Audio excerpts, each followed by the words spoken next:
Lady Gagaren fan amorratua da. Britney Campbell du izena, 8 urte besterik ez ditu, baina dagoeneko botoxa zer den badaki eta zelan gainera. 3 hilabetean behin amak botoxa jartzen dio aurpegian, ikaragarri.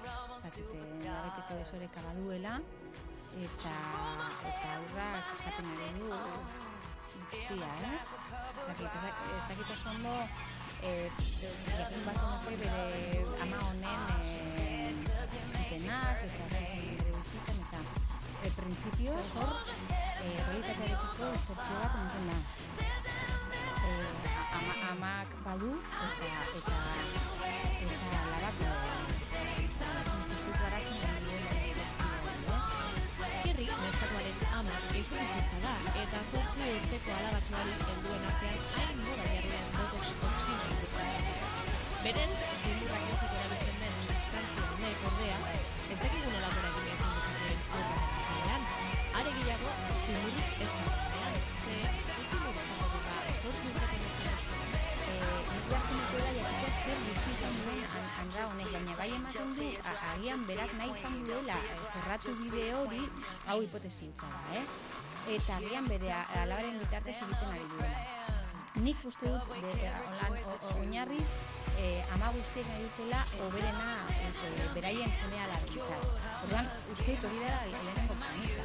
Berez egiten duela, pentsatzen duelako hori da. Ona dela bere alabarentzat eta nahi diola bermatu nola baite bere pertsona eta horretarako egiten duela. Karo, beste ikuspuntutik, guztiz desegokia da bideo hori, baina oinarrian dago behar diren desegokia. Hala ere, biak ala biak dute, obsesionatuta ez ezaten. Umeak berak aitortu gauero ispiluan begiratzen duela bere sinur berrien. Birmingham hirian, Britania handian bizi ziren ama eta alaba oraintsu dute, baina Kerry amak argi du bere alaba noizbait modeloa, abeslaria edo norblaki aktorea izan dela, eta San Francisco hirira joan dira bizitzaren ikastera.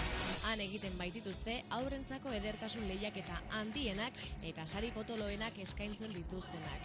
Kerry amak bere jarrerak justifikatzea aldera gainera, dio giro horretan oso ohikoa dela aurrei ebakuntza estetikoa egitea. Alde batetik, gertatzen dena da, hemen oso zuzintza dagoela garatzera bakarrik alde estetikoa edo kanpoko aldea. Orduan egon daiteke hor, nola baiteko gabetasuna barneko garapena lantzeko garaian. Orain jamarri badira estatu batuetara eta baldin bada bizestetasun eskazten eta baldin badaude mundu horretan agian ez dago isolaturik, baina bai dago kompetentzia mundu batean eta berari sortzuterekin ez dagokion kompetentzia mundu batean. Bueno, auskalo zelan izango da bere profesionalen ziur, behintzat, hain bideratua dagoen bizitza modu bat, presio ditugu da. Etapa batzuetan, jakin batzuetan, bizi behar diren gauzak eta baldin badira bizitzen, hor gabeziak sortzen dira.